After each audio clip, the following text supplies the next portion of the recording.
प्रिय बच्चों, नमस्कार। प्रथम प्रश्न पत्र के अंतर्गत चित्रकूट में राजसभा का हम अध्ययन कर रहे हैं। चित्रकूट में राजसभा कवि मैथिली शरण गुप्त द्वारा रचित साकेत महाकाव्य से ली गई है। प्रस्तुत काव्यांश में हमने अब तक पढ़ा राम और भरत का संवाद चल रहा है। राम भरत से कहते हैं कि हमारे शरीर भले ही अलग हों, पर हम दोनों भाइयों की आत्मा एक ही है, हम एक आत्मा हैं।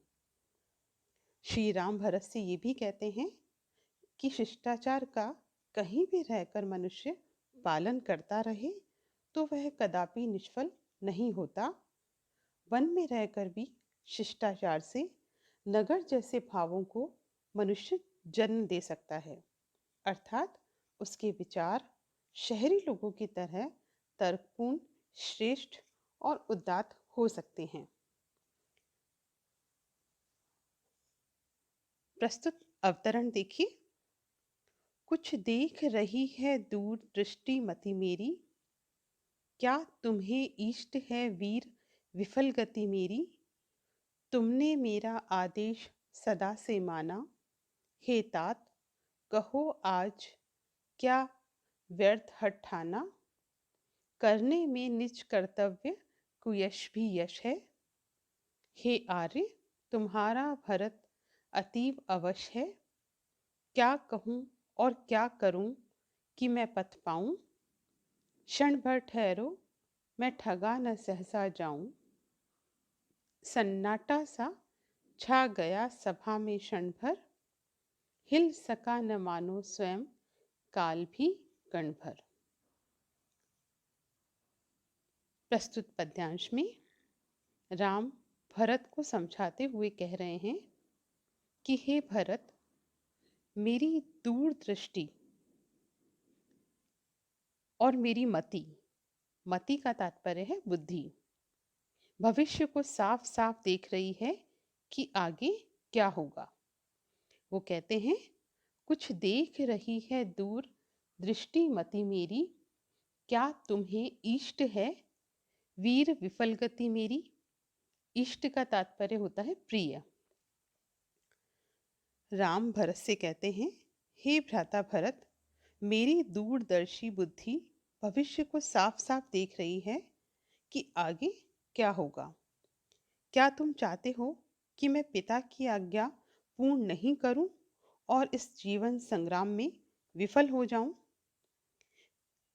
हे वीर भरत, क्या तुम मुझे कर्तव्य पालन में असफल देखना चाहते हो, अर्थात मुझे मेरा वनवास भोगकर कर्तव्य का पालन करने दो। तुमने मेरा आदेश सदा से माना, हे तात कहो आज क्यों व्यर्थ हठ ठाना। राम भरत से कहते हैं तुमने सदैव से ही मेरे आदेश को माना है, फिर आज अयोध्या लौट चलने की जिद ठानकर मेरी आज्ञा का उल्लंघन क्यों कर रहे हो। तुम्हारा इस प्रकार हठ करना अनुचित है।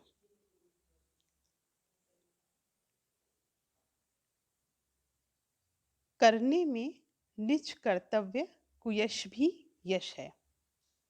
श्री राम कहते हैं यह संसार की रीत है कि कर्तव्य का पालन करते हुए उसमें मनुष्य को यदि अपयश भी मिले तो वह अपयश उसके लिए यश बन जाता है। अतः हमें अपने अपने कर्तव्य का पालन करना चाहिए। राम की बात सुनने के बाद भरत पुनः निवेदन करता है और कहता है हे आर्य, तुम्हारा भरत अतीव अवश्य है।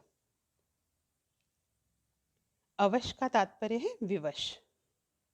क्या कहूँ और क्या करूँ कि मैं पथ पाऊँ। भरत कहता है कि हे आर्य, आपका भाई भरत ऐसा करने के लिए अत्यधिक विवश है। उसका स्वयं पर भरोसा नहीं रहा कि वो क्या करे, क्या कहे, कौन सा रास्ता चुने, प्रेम का या फिर कर्तव्य का। अर्थात, हे राम, आप ही मुझे उचित आज्ञा प्रदान करें कि मुझे क्या करना चाहिए और क्या नहीं, क्योंकि इस समय मेरी स्थिति पथ विहीन पथिक की भांति हो गई है, जिसे आगे का रास्ता सुझाई नहीं दे रहा है। क्षण भर ठहरो, मैं ठगा न सहसा जाऊं। आगे भरत कहते हैं कि हे प्रभु, आप क्षण भर ठहर कर सही मार्गदर्शन दो, कहीं ऐसा ना हो कि मैं आपसे ठगा जाऊं, अर्थात मैं आपको भी खो दूं और कर्तव्य से भी विचलित हो जाऊं। सन्नाटा सा छा गया सभा में क्षण भर, हिल सका न मानो स्वयं काल भी कण भर। राम और भरत की इस प्रेमपूर्ण वार्तालाप को सुनने के बाद संपूर्ण सभा में सन्नाटा छा गया। संपूर्ण सभा मौन हो गई, कोई कुछ बोल ना सका। गुप्त जी इस शांत सभा के बारे में कहते हैं कि उस शांत सभा को देखने पर ऐसा लगा मानो इस समय स्वयं काल अर्थात समय भी क्षण भर के लिए ठहर गया हो, अर्थात इधर उधर कण भर के लिए भी हिल न पा रहा हो। ऐसी शांत वो सभा हो गई थी। बच्चों, प्रस्तुत पद्यांश में हमने देखा कि राम और भरत दोनों की चारित्रिक उदात्तता हमें शिष्टाचार, महानता, भ्रातृत्व का संदेश देती है। स्वकार्य करते हुए यदि अपयश भी मिले तो श्री राम के शब्दों में उसे करते रहना चाहिए, क्योंकि उस समय वही हमारा यश होता है। संपूर्ण पद्यांश में अनुप्रास अलंकार, प्रश्न अलंकार है तथा अंतिम दो पंक्तियों में उपमा उत्प्रेक्षा अलंकारों की सुंदरता पद को गंभीर बना रही है। भाषा शैली तद्भव शब्दों से युक्त उपदेशात्मक है। अगला पद देखिए। हे देव, विफल हो बार बार भी मन की, आशा अटकी है अभी यहाँ पर जन की। जब तक पितुराज्ञा आर्य यहाँ पर पाले, तब तक आर्या ही चले स्वराज संभाले। भाई, अच्छा प्रस्ताव, और क्या इससे, हमको तुमको संतोष सभी को जिससे, पर मुझको भी हो तब न मैथिली बोली, कुछ हुई कुटिल सी सरल दृष्टियाँ भूली। भाभी, तुम पर है मुझे भरोसा दूना, तुम पूर्ण करो निज भरत मातृपद ऊना। प्रस्तुत पंक्तियों में आए हुए कुछ कठिन शब्द हैं जिनका हम अर्थ देखेंगे।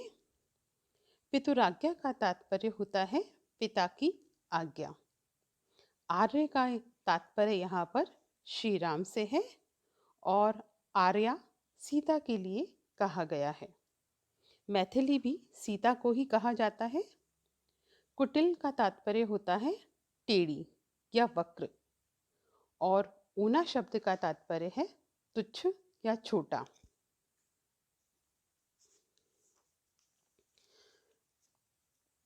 प्रस्तुत पद्यांश में भरत राम को मनाने का प्रयत्न कर रहे हैं।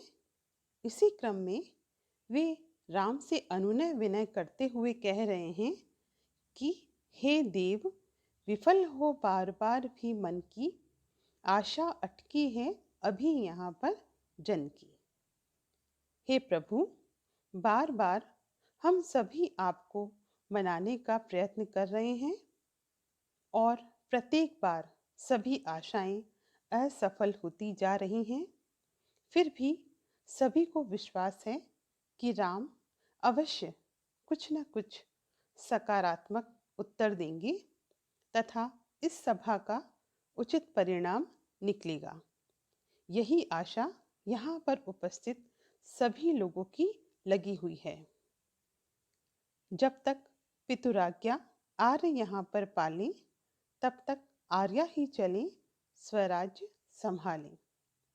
आगे भरत कहते हैं कि मेरी प्रार्थना है, जब तक आप वन में रहकर पिता की आज्ञा का पालन करें, तब तक आपके अभाव में माता सीता ही अयोध्या चलें और अयोध्या का स्वराज्य संभालें। भाई, अच्छा प्रस्ताव, और क्या इससे, हमको तुमको संतोष सभी को जिससे। भरत का यह प्रस्ताव सुनने के बाद राम प्रसन्न हो गए और उन्होंने अपनी प्रतिक्रिया व्यक्त करते हुए कहा, हे भ्राता, जब तुमने कह दिया है तो भला इससे अच्छा प्रस्ताव और क्या हो सकता है। हमें, तुम्हें और सभी को इस प्रस्ताव से संतोष और सुख की प्राप्ति हो, वह प्रस्ताव या वो निर्णय मैं भी सहर्ष स्वीकार करता हूँ। अर्थात सीता चलकर अयोध्या का स्वराज्य संभाले, इस बात से मैं भी सहमत हूँ। पर मुझको भी हो तब ना, मैथिली बोली। इस बात को सुनकर अचानक मैथिली अर्थात सीता ने कहा, आप सभी को तो इस निर्णय से संतोष हो गया है, आप सभी सहमत हैं, पर मुझको भी हो तब ना। सीता ने इस निर्णय को अस्वीकार कर दिया। कुछ हुई कुटिल सी सरल दृष्टियां भोली। जो सभा क्षण भर पहले खुश थी, उन भोली दृष्टियों में वक्रता आ गई, टेढ़ापन आ गया। उन्होंने तिरछी नजरों से देखा।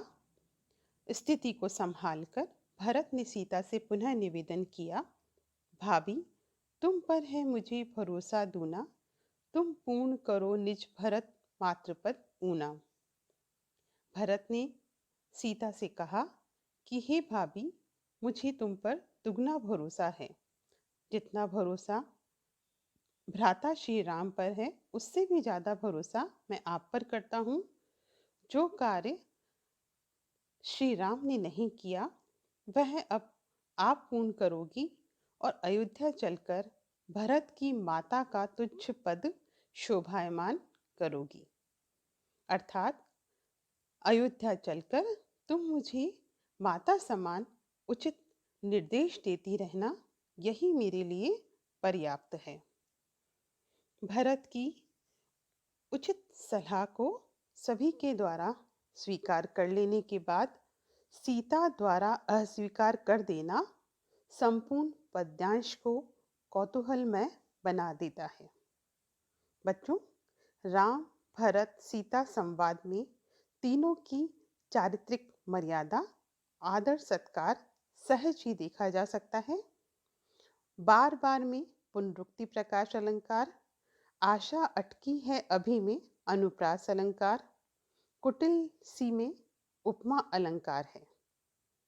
भाषा शैली में तत्सम, तद्भव और देशीय शब्दों के प्रयोग हिंदी को सरल बना रहे हैं। धन्यवाद।